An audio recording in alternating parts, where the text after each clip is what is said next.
Hi friends, अभी तक हम लोगों ने एसिड और बेस के बारे में टोटल स्टडी किए हैं। अब यहाँ पे सॉल्ट के बारे में स्टार्ट कर रहे हैं। हम लोग सॉल्ट के बारे में स्टडी करना है। तो यहाँ पे हम बात कर रहे हैं सॉल्ट। तो सॉल्ट जो होता है एक आयनिक कंपाउंड होता है। सॉल्ट वो क्या होता है? आयनिक कंपाउंड होता है। यह आयंस के कॉम्बिनेशन से बना होता है। एक तो ये हो गया आयनिक कंपाउंड का अर्थ होता है कि आयंस के कॉम्बिनेशन से बनना। या एक और बात करते हैं कि सॉल्ट जो होता है वो एसिड और बेस के रिएक्शन के माध्यम से बनता है। याद कीजिए, जब हम आप लोग एसिड और बेस का रिएक्शन हम बता रहे थे, उसमें बताए हुए थे when acid reacts with base then form salt and water. वही यहाँ पे है। तो एसिड और बेस को जब हम मिलाते हैं तो सॉल्ट और वाटर का फॉर्मेशन होता है। एग्जांपल्स में तो बहुत बताए हुए थे। एक एग्जांपल यहाँ पे हम बता दे रहे हैं कि HCl एक एसिड है कि नहीं, और NaOH एक बेस है। HCl और NaOH को जब मिलाएंगे तो OH, बेस में से OH निकलता है और एसिड में से H+ निकलता है। तो H और OH में H2O बन गया। बेस में Na बचा और एसिड में Cl बचा। तो Na और Cl मिलकर NaCl बना दिया। सोडियम क्लोराइड जो कॉमन सॉल्ट होता है, और ये सॉल्ट है। आगे यहाँ पे सेम हो सही, ये भी रिएक्शन हो गया।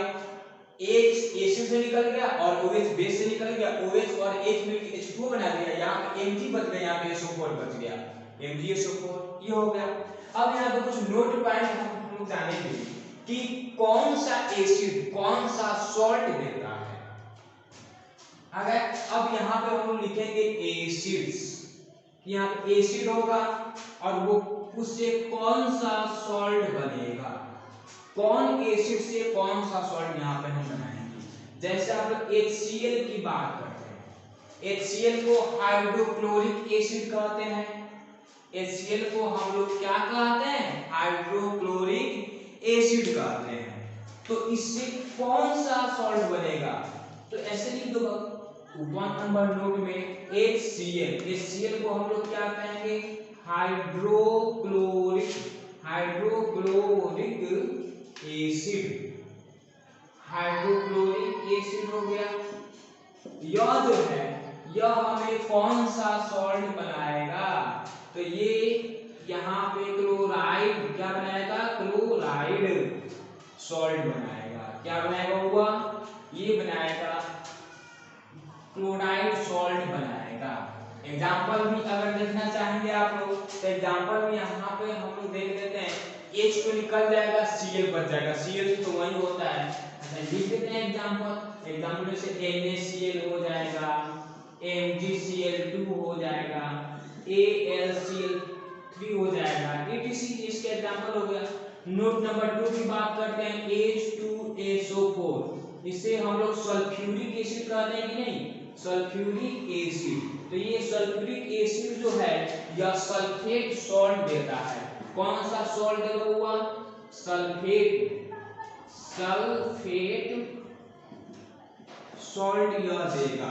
इसका एग्जांपल अगर देखना चाहेंगे आप लोग तो यहाँ पे एग्जांपल हो जाएगा Na2SO4, Al2SO4, MgSO4, सभी सॉल्ट है कहलाएगा etc। देखिए यहाँ पे sodium sulphate, lithium sulphate, magnesium sulphate, aluminium sulphate, ये सब हो गया सॉल्ट हो गया। 3 नंबर की बात करते हैं। अगर एसिड में HNO3 रहता है, अगर अच्छा H2SO3 रहता है एसिड में, जैसे H2SO3 रहता है, इसे हम लोग सल्फ्यूरिक एसिड हम लोग कहते हैं। यहाँ पे क्या लिखेंगे? सल्फ्यूरिक एसिड होता है। अब ये सल्फ्यूरिक एसिड जो है हमें यहाँ पे क्या देगा हुआ? सल्फ्यूरिक सॉल्ट देगा। ये क्या देगा? सल्फ्यूरिक सॉल्ट देगा। एग्जांपल में यहाँ पे देख लेते हैं हम लोग। ऐसे यहाँ पे Na2SO3 हो जाएगा, MgSO3 हो जाएगा, Al2SO3 का होल साइज हो जाएगा etc। यह हो गया सोडियम सल्फ्यूरिक या सल्फाइड। अगर इससे आप लोग सल्फ्यूरिक से अच्छा रहेगा सल्फाइड की रख लीजिए। सल्फाइड सॉल्ट देगा। Sodium sulphide, magnesium sulphide, aluminium sulphide ये सॉल्ट देगा। 4 नंबर देखते हैं। तो मान लेते हैं हमारे पास H2PO4 सॉरी H3 लगे H3PO4 हो फॉस्फोरिक एसिड, फॉस्फोरस एसिड कहते हैं नहीं, तो इसे हम लोग क्या कहते हुआ फॉस्फोरस एसिड। तो फॉस्फोरस एसिड हमेशा हमें फॉस्फेट सॉल्ट देगा। वह क्या देगा? फॉस्फेट सॉल्ट देगा। वो क्या देगा हमें? फॉस्फेट सॉल्ट देगा। एग्जांपल में देख लिया जाए, जैसे यहाँ हो गया Na3PO4 हो गया सोडियम फॉस्फेट, या यहाँ पे Mg3 आया हम लोग PO4 का होल ट्वाइस मैग्नीशियम फॉस्फेट, या देख लीजिए एल्युमिनियम फॉस्फेट हो गया ETC, या फॉस्फेट सॉल्ट देगा। कोई भी अगर एसिड हो, अगर वो एसिड में PO4 लगा हो PO4, तो वो हमेशा फॉस्फेट सॉल्ट ही देगा, क्योंकि इसे हम लोग फॉस्फोरस एसिड कहते हैं। फॉस्फोरस एसिड हमेशा फॉस्फेट सॉल्ट ही देगा। आगे समझो आप लोग, एक और देख लेते हैं 5 नंबर एग्जांपल से H3PO3 हो गया। इसे हम लोग फॉस्फोरिक एसिड कहते हैं। इसे क्या कहते हैं हुआ? इसे कहा जाता है फॉस्फोरिक एसिड कहते हैं। यह फॉस्फोरिक एसिड जो होता है यह फॉस्फाइड सॉल्ट देगा। यह क्या देगा हुआ? फॉस्फाइड सॉल्ट देगा। एग्जांपल में देखा जाए तो Na3PO3 सोडियम फॉस्फाइड, Mg3PO3 का होल ट्वाइस मैग्नीशियम फॉस्फाइड हो जाएगा ETC, यह फॉस्फाइड सॉल्ट देता है। वैसे ही एसिडिक एसिड एसिटेट सॉल्ट देगा। आगे समझे, तो ऐसा जो भी एसिड होगा वो ऐसा हो जाएगा। ये हो गया। अब और भी अगला नोट 6 नंबर नोट की बात हम करते हैं कि क्या होता है। हम बताएं ना कि एसिड और बेस मिलता है तो सॉल्ट बनता है। तो एसिड में अगर स्ट्रॉन्ग एसिड क्या मिला हो? स्ट्रॉन्ग एसिड अगर स्ट्रॉन्ग बेस के साथ मिलता है, स्ट्रॉन्ग बेस के साथ, तो अब क्या बनता है? कौन सा सॉल्ट बनेगा? तो वहां पे सॉल्ट जो बनेगा वो न्यूट्रल बनेगा, वो न्यूट्रल सॉल्ट बनेगा। याद रखिएगा, जब एसिड भी स्ट्रॉन्ग हो और बेस भी स्ट्रॉन्ग हो, जब दोनों का कॉम्बिनेशन होता है तो एसिड और बेस न्यूट्रल हो जाता है और वो सॉल्ट का फॉर्मेशन करता है।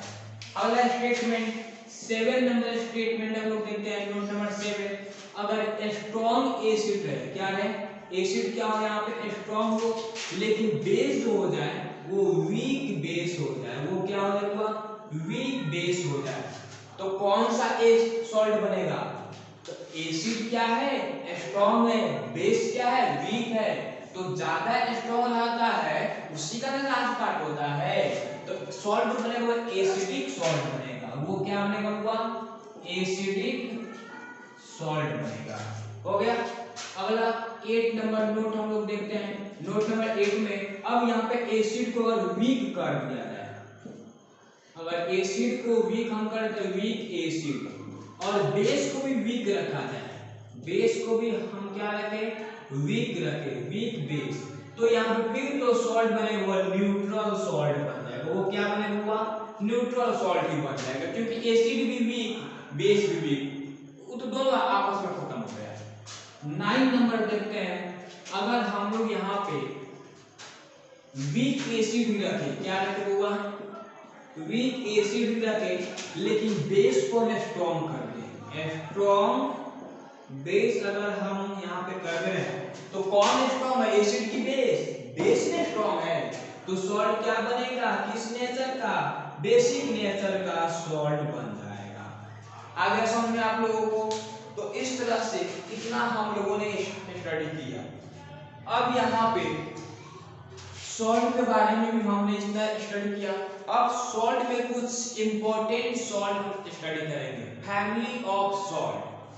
तो इतना आप नोट कीजिए, फिर हम आगे बता रहे हैं आप लोगों को।